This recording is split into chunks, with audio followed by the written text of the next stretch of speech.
Hello Mark, my name is Peter, and my student number is 55, and I'm a freshman. Now, I'm going to read a speech. Meaghan Ramsey, why thinking you are ugly is bad for you. This is my niece, Stella. She's just turned 1 and started to walk, and she's walking in that really cool way that 1-year-olds do, a kind of teetering. My body's moving too fast for my legs kind of way. It is absolutely gorgeous. And one of her favorite things to do at the moment is to stare at herself in the mirror. She absolutely loves her reflection. She giggles and squeals and gives herself these big wet kisses. It is beautiful. Apparently, all of her friends do this, and my mom tells me that I used to do this, and it got me thinking, when did I stop doing this? When is it suddenly not okay to love the way that we look? Because apparently we don't. 10,000 people every month Google, am I ugly? This is Faye. Faye is 13 and she lives in Denver. And like any teenager, she just wants to be liked and to fit in. It's Sunday night. She's getting ready for the week ahead at school, and she's slightly dreading it. And she's a bit confused because, despite her mom telling her all the time that she's beautiful, every day at school, someone tells her that she's ugly. Because of the difference between what her mom tells her and what her friends at school or her peers at school are telling her, she doesn't know who to believe. So, she takes a video of herself, she posts it to YouTube, and she asks people to please leave a comment. Am I pretty or am I ugly? Well, so far, Faye has received over 13,000 comments. Some of them are so nasty, they don't bear thinking about. This is an average, healthy-looking teenager girl receiving this feedback at one of the most emotionally vulnerable times in her life. Thousands of people are posting videos like this, mostly teenager girls reaching out in this way. But what is leading them to do this?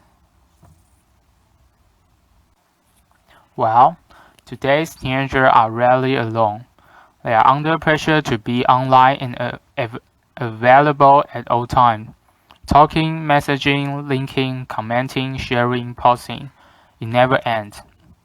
Never before have we been so connected, so continuously, so instantaneously, so young.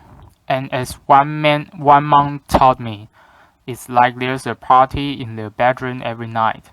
There's simply no privacy. And the social pressure that go along with that are relentless. This always-on environment is training our kids to value themselves based on the number of likes they get and the type of comments that they receive. There's no separation between online and offline life. What real or what isn't real, hard to tell the difference between. And it's also really hard to tell the difference between what's authentic and what's digitally manipulated. What's a highlight in someone's life versus what's normal in the context of every day. And where are they looking to for inspiration? Well, you can see the kinds of images that are covering on the news feed of girls today. Size 0 models still dominating our catwalks. Airbrushing is now routine.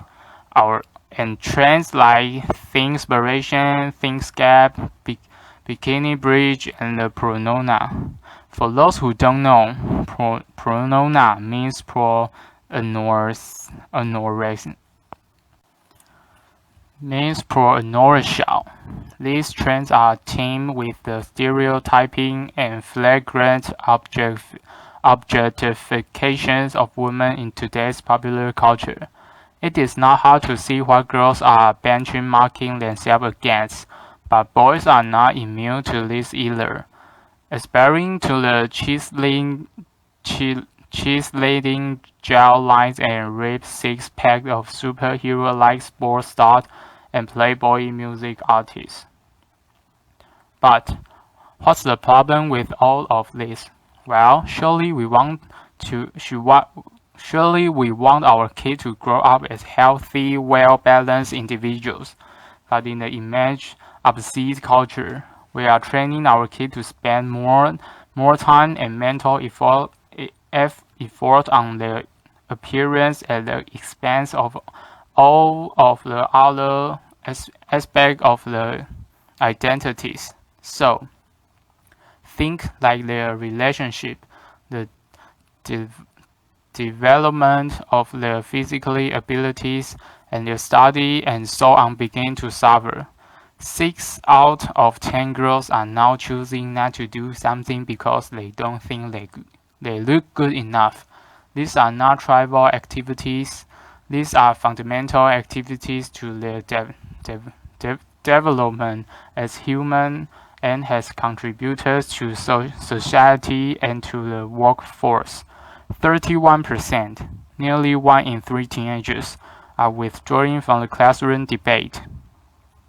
They are failing to engage classroom debate because they don't want to draw attention to the way that they look. 1 in 5 are not showing up to class at all on day when they don't feel good about it. And when they come to exam, if you don't think you look good enough, specifically if you don't think you are thin enough, you will score a lower grade point average than your peers who are not concerned with this. And this is consistent across Finland, the US, and China, and is true regardless of how much you actually weigh. So to be super clear, we are talking about the way you think you look, not how you actually look. Low body confidence is undermining academic achievement, but it is also damaging health. Teenagers with low body confidence do less physical activities, eat less fruit and vegetables, partake in more unhealthy weight control practice that can lead to eating disorders. They have lower self-esteem. They are more easily influenced by people around them, and they are at greater risks of depressions. And we think it's for all of these reasons that they take more risks with things like alcohol and drug use, crash dieting, cosmetic surgery, unprotected earlier sex, and self-harm. The pursuit of the perfect body is putting pressure on our healthcare system and costing our government billions of dollars every year. And we don't grow out of it. Women who think they are overweight, again, regardless of whether they are or are not, have a higher rate of absenteeism. 70% of women would not show up to job interview on a day when they were not feeling confident about the way that they look. Have a think about what this is doing to our economy. If we could overcome this, what that opportunity look like? Unlocking this potential is in the interest of every single one of us. But how do we do that? Well, talking on its own only gets you so far. It's not enough by itself. If you actually want to make a difference, you have to do something. And we've learned there are 3 key ways.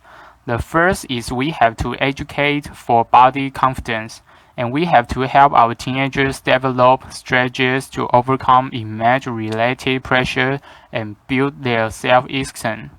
Now, the good news is that there are many programs out there available to do this.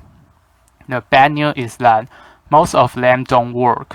I was shocked to learn that many well-meaning programs are inadvertently actually making the situation worse. So, we need to make damn sure that the programs that our kids are receiving are not only having a positive impact, but having a lasting impact as well. And the research show that the best program address 6 key areas. The first is influence of family, friend, and relationship. The second is media and celebrity culture and how to handle teasing and bullying. Bullying. The way we compete and compare with one another based on looks, talking about appearance. Some people call this body talk or fat talk. And finally, the foundation of respecting and looking after yourself. These six things are crucial starting point for everyone seriously about delivering body confidence education that works. And education is critical. But tackling this problem is going to require each and every one of us to stand up and be better role model for the women and girls in our own life, challenging the status quo of how women are seen and talked about in our own circles. It is not okay that we judge the contribution of our politicians by their haircut or the size of their breasts, or to infer that the determination of the success of the Olympian is down to her not being a looker. We need to start judging people by what they do, not what they look like. We can all start by taking responsibility for the types of pictures and comments that we post on our own social networks. We can compliment people based on their efforts and their actions and not on their appearance. And let me ask you, when was the last time that you kissed the mirror? Ultimately, we need to work together as communities, as government, and as business to really change this culture of ours so that our kids grow up valuing their whole selves, valuing individual diversity, inclusion. We need to put the people that are making a real difference on our pedestal, making a difference in the real world. Giving them the airtime, because only then will we create a different world. A world where our kids are free to become the best version of themselves, where the way they think they look never holds them back from being who they are or achieving what they want in life. Think about what this might mean for someone in your life. Who have you got in mind? Is it your wife, your sister, your daughter, your niece, your friend? It could just be the woman a couple of seats away from you today. What would it mean for her if she were freed from that voice of her inner critic, nagging her to have longer legs, thinner thighs, smaller stomach, shorter feet? What could it mean for her if we overcome this and unlock her potential in that way? Right now, our culture's obsessions with image is holding us all back. But let's show our kids the truth.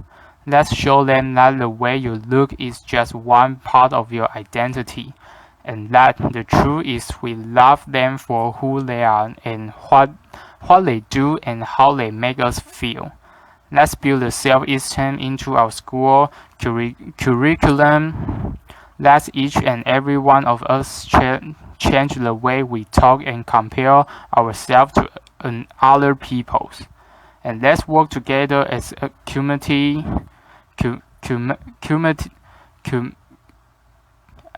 and let's work together as communities from grassroots to government, so that happy little 1 year old of today become the confident change maker of tomorrow. Let's do this. Applause.